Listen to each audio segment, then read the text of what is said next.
BBOR, Black Box Online Radio, coming to you from West Virginia. BlackBoxNed88 on Instagram for the bonus podcast. And just a quick reminder, every Monday is Zodiac Mondays. Wednesday is an Ask Me Anything. That's an AMA, so please drop your questions below for things that you would like discussed here on the show. And Friday is an Anything Goes. Any subject is fair game, mostly talking about true crime, serial killers, the Zodiac Killer, but any subject is welcome. All right, so please share some ideas in the comment section about what you would like to hear about on this channel, and let's get started. Okay, hello everybody. Welcome to this special bonus episode of Black Box Online Radio, and a couple quick announcements before we begin. The first is, for anybody who simply cannot hear enough about the Zodiac Killer mystery, there's a podcast that I was recently introduced to called Zodiac Speaking that is hosted by Richard Grinnell and Mike Morford. That's Richard Grinnell of ZodiacCiphers.com and Mike Morford of ZodiacKillerSite.com. Somebody shared it with me, and I subscribed to it. However, it was the first podcast that I've ever subscribed to solely with Google. Like, there's this subscription thing that you can do now, and all the episodes that I was listening to were on Google, and they go through things step by step, starting with an introduction, then to Lake Herman Road, then to Blue Rock Springs, and so on. So for anyone who simply wants to hear more about the Zodiac Killer, recommending that one. The next thing to say is that I have been going through my yearly reading list, trying to get through all the books that I've wanted to read. And back when I did the book discussion on the myth of the Zodiac Killer, you may have noticed an image that was coming up frequently in the thumbnail as well as just throughout the episode, and it was an image of the book 40 Days by Tommy Jonk. Tommy Jonk is the former pen name of Thomas Henry Horgan, who wrote the book The Myth of the Zodiac Killer. And I started this one today, and this is available on Amazon.com, but I got my copy going through his YouTube channel. If you go to the About section on the Stones Unturned channel here on YouTube, there's also ordering information, and this book is really quite different. It's about this several different stories, but it's what I call prose poetry. I mean, excuse me, I don't call it that. That's kind of the writing style.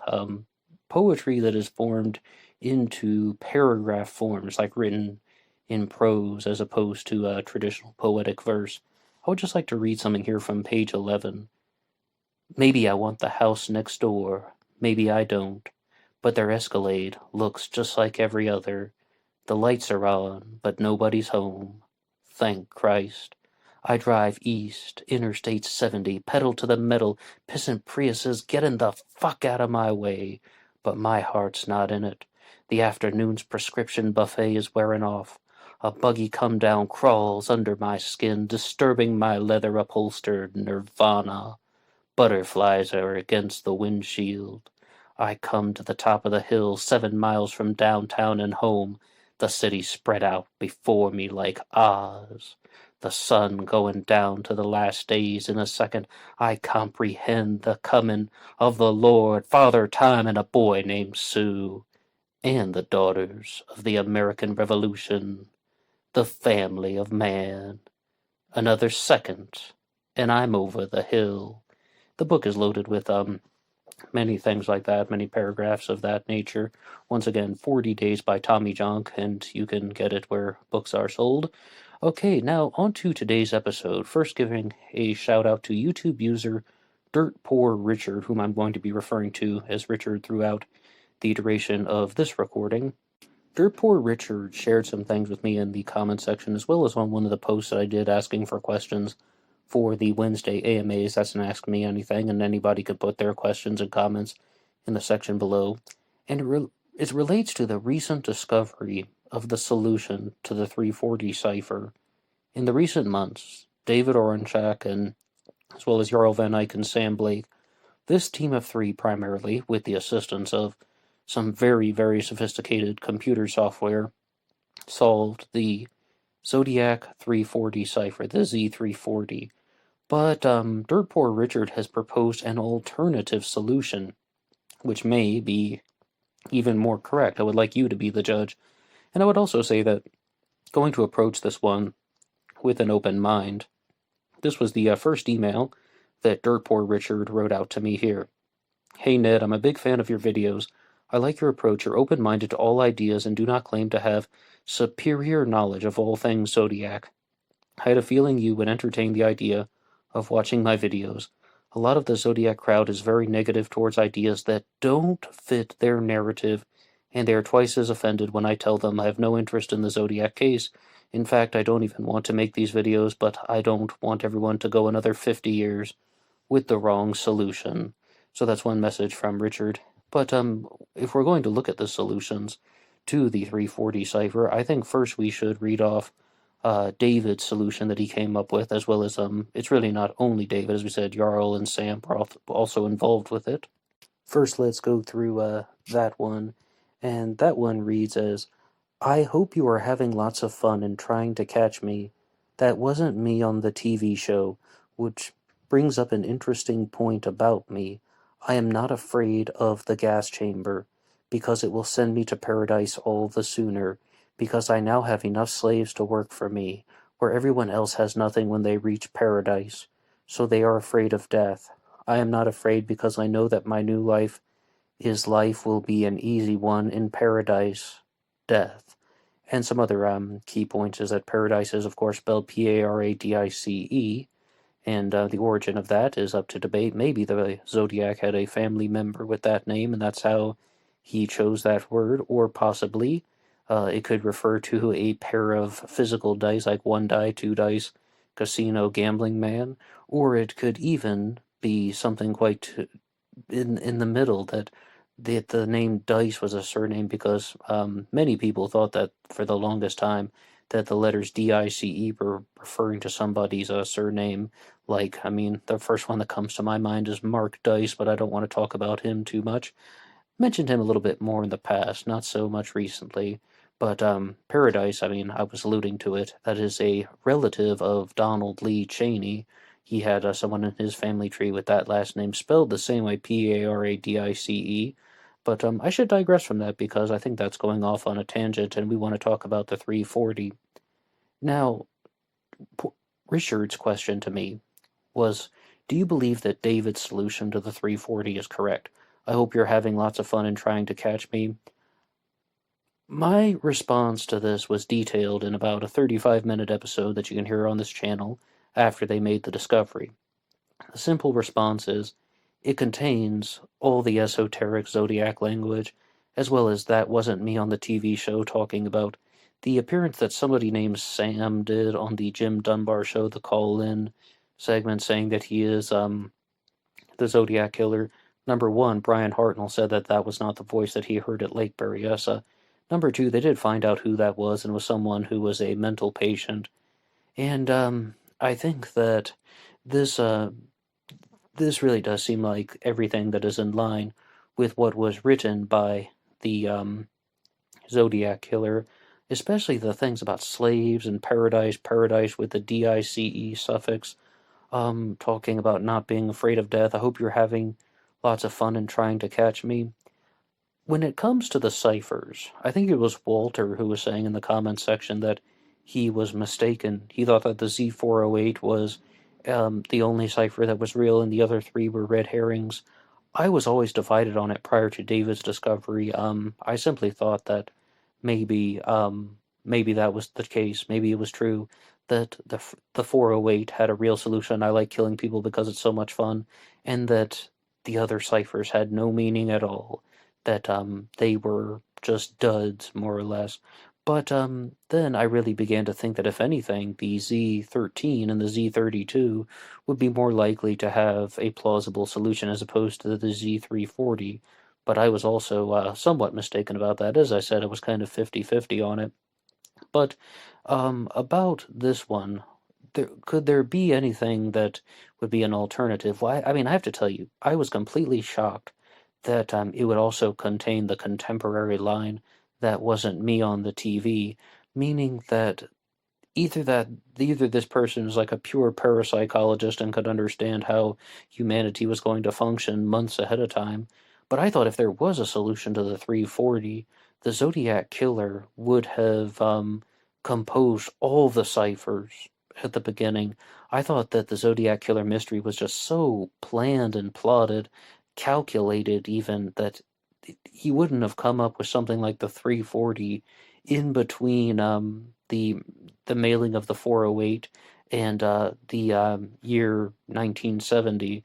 Like so it's like between the summer and the fall of 1969 that's when the Z340 was created. I would have expected that this person would have created the Z340 from the beginning, that this wasn't just something that somebody threw together. And you could even say that because, look here, I mean, this was, if this solution is correct, this is would have had to have been created after the appearance of that individual on the Jim Dunbar show. But let's move on to Dirt Poor Richard's solution to the Z340. Let's just have a read to his solution. I feel bad. I'm Evil D. I felt like I needed killing. It's code I like. I roll tab. Add a letter. I write.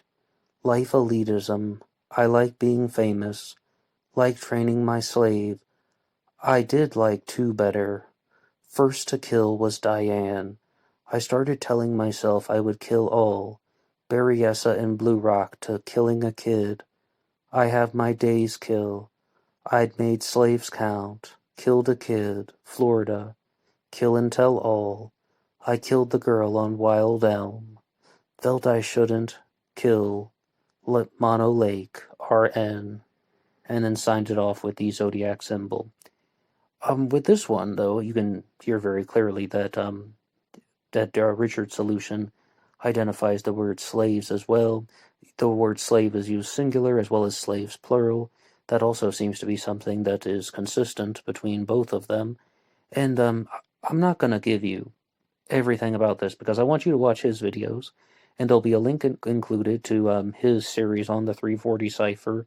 There are 4 parts to his explanation about how the Z340 is solved, as well as tying into the other ciphers.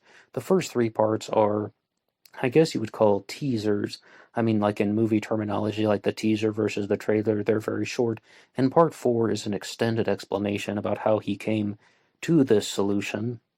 And I would like everybody to go to his channel if you want to find out how Richard obtained this. But I will share one thing. I feel bad, I'm evil. When he says I feel bad, that means more like badass, as opposed to feeling like depressed or sad or something. Like bad and evil are used in a synonymous way, so Richard believes. And I will also share with you that the first to kill was Diane, and then, where's the next one? Killed a kid in Florida, and I killed the girl on Wild Elm. So, hearing those 3 things, Richard also says that this is just the solution that he came up with. He is unable to identify who Diane is, the girl on Wild Elm, as well as the kid in Florida. Which one do I like more between David's solution or Richard's? The more conventional solution to the 340 or this one that Richard has provided? Absolutely, I like Richard's more. 100%. It's not even close.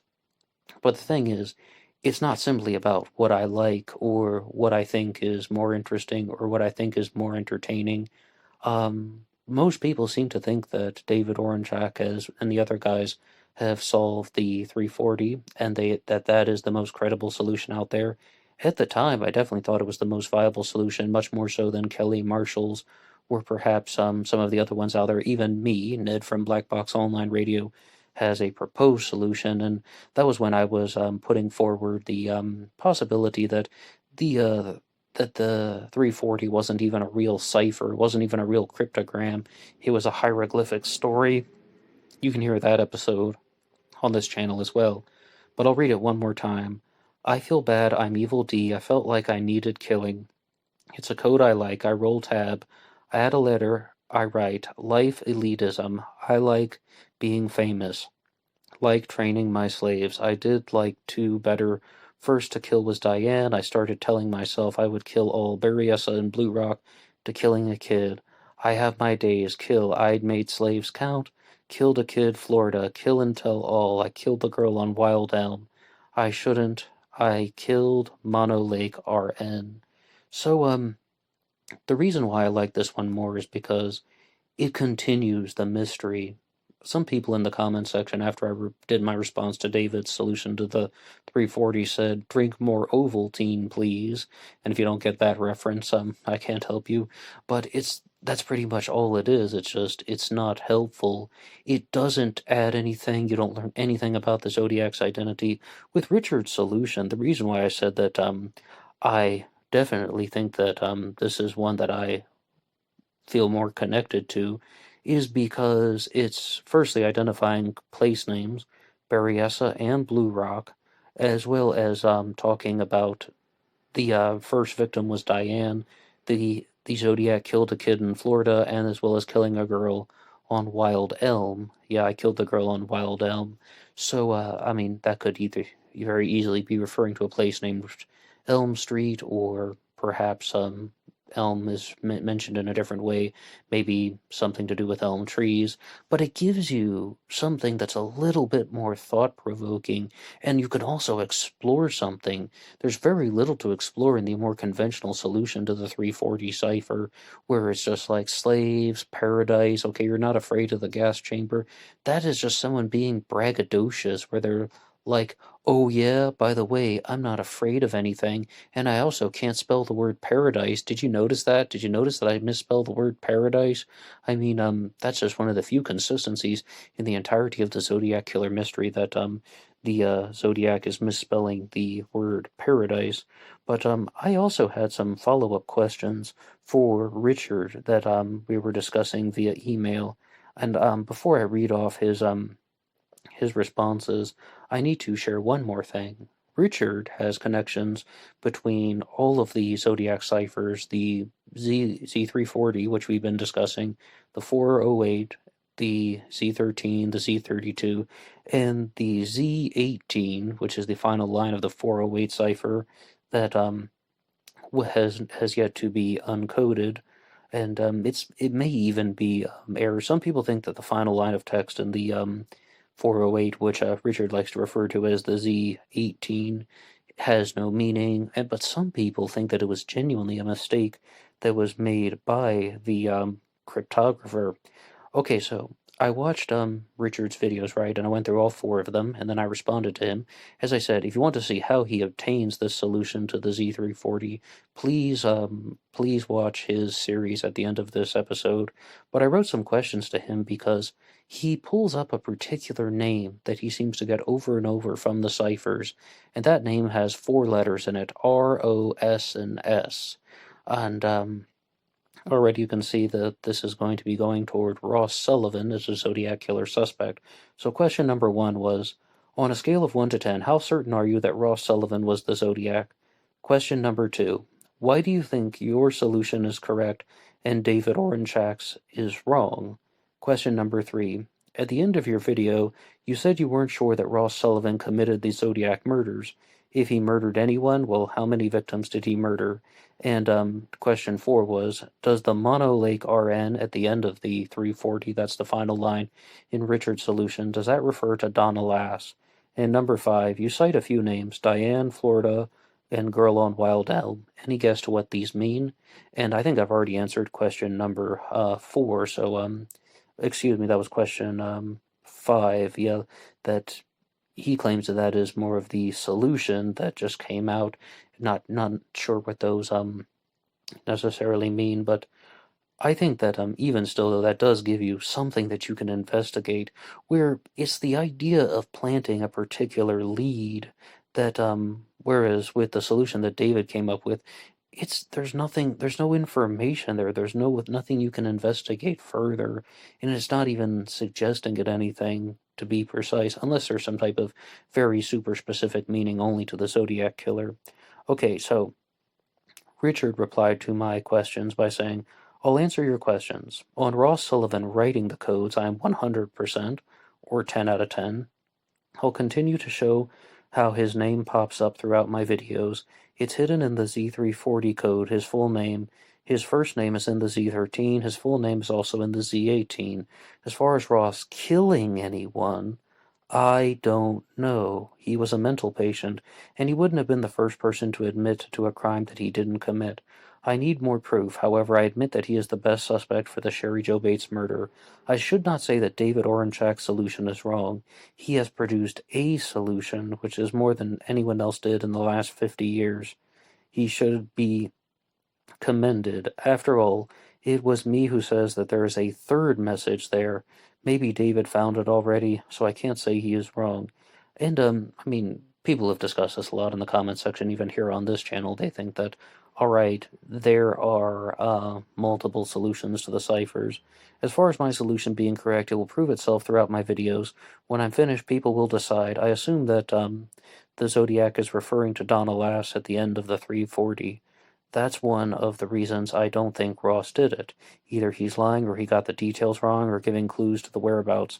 Mono Lake is a secluded place, and he may have killed her there. Either way, it raises questions. And the next part of this here is just going on about the those names, Diane, Wild Elm, and Florida. But I said that he is not quite sure about that. Please watch his videos, though, to hear an extended answer. The murders should be looked at individually, not as one whole case. The best suspect for Lake Berryessa is Arthur Lee Allen, but he doesn't fit all of the crimes. Well, I might dispute that with you in a future video, Richard. Arthur Lee Allen is the Lake Berryessa stabber.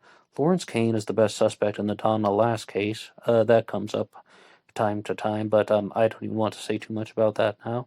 I have theories on the other murders as well, but I want to choose my words carefully so not to offend the families, but I'll eventually talk about them. My goal is to get the code out there and let the people decide. I originally planned to drop solutions on everyone and walk off into the sunset, but I can already see that it's not going to work that way. Once you become part of the Zodiac story, you're locked in for life. I thank you for your interest and appreciate your help. So yes, I would be honored if you mentioned me. Well, there you go, Richard. You get the whole episode. And, thank you to everyone who has listened to this one here, and I will include a link to Dirt Poor Richard's channel where you can hear his solutions to the 340 cipher. And he has 4 videos on it, as I said. The first 3 are very short, and the part 4 is the more extended version where he will reveal how he obtained this solution.